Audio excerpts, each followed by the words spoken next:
to the currency space now, where the rupee retreats as RBI repo rate cut is seen as a short-term positive by the markets. More RBI rate cuts in doubt. The Indian inflation, fiscal indiscipline also continues to weigh onto the market. The euro also, in the meanwhile, has slipped on comments by Sarkozy that strong euro is hurting exports, and as market braces for Spanish bond auction tomorrow. The yen also falters as Japan trade deficit and easing is something that the market is keeping in focus. Let's go across then to Abhishek Goenka. He is CEO India Forex Advisors and he joins us in Mumbai studios. Abhishek, hi, welcome to the show. Let's start with the Indian rupee first. And yesterday, of course, there was some euphoria after that surprise rate cut. But today, we are more or less back to around those 3-month lows. That's the market is giving us a clear cue where it's going. I mean, just before the policy, we didn't say rupee too strong. And after the policy, I mean, we wrote one article for Economic Times, your channel only, that there'll be 30-40 paisa respite, and then probably the macroeconomic fundamentals will take cue. And I think now it's definitely heading towards the 52.5 or maybe higher. You know, because the market is giving its own cues. You know, it corrected us slightly. In the morning, the markets were up, the Sensex were up. Then again, it went down. The European markets are down. Overall, we are seeing risk aversion in the global markets. And rupee is following the simple course up. So I think it's a clear trend. And I think 52.5, 53 is on the cards. Vijay, what's your sense? 52.5 is the level we have been chatting about, but 53?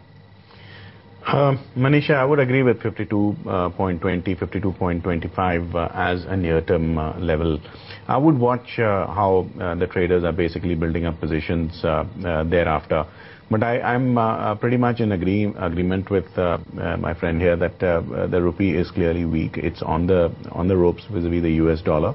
And any kind of decline, I've basically seen a very simple setup appearing here. Anytime you see the rupee strengthen vis-a-vis the US dollar by say 0.5% or 0.75% for 2 consecutive days in a row, the third day itself you buy the US dollar and you get a big smart move up. So it's basically telling you that the markets are giving a clear indication of a long dollar, short rupee kind of a trade on every decline. So I think 52.20 is fairly achievable target in the absolute near term at all. Well, there are lots of domestic problems here, but the euro also declined quite sharply, and saying that euro is strong and is hurting exports. Abhishek, how would you read that one? Yeah, euro definitely is heading below 1.30. I think the consolidation between 1.30 to 1.34 has been quite some time now. And the way things are internationally, we maintained that in the first half of 2012, the US dollar and the dollar index is going to be the clear winner. So I think euro, it's just a matter of time when it's going to break the crucial levels of 1.29. And we're going to see at least 4 or 5 big figures going down. And that's the reason why we are also saying that rupee may not be going very strong. But despite the fact the dollar index is not able to break 80.81, the rupee is heading on to 80.52. So what happens if euro goes to 1.25? Then probably rupee goes weaker. So as you pointed out, Abhishek, the dollar and the dollar index could be a clear winner into this one. What kind of levels are you working with on that one? I think dollar index, I'm looking at 82 plus in the first half of 2012. As to the Japanese yen is concerned, I think 76 is kind of bottomed out for the Japanese yen. I think we are looking at 85 or maybe higher. Maybe another 3-4 big figures higher than 85.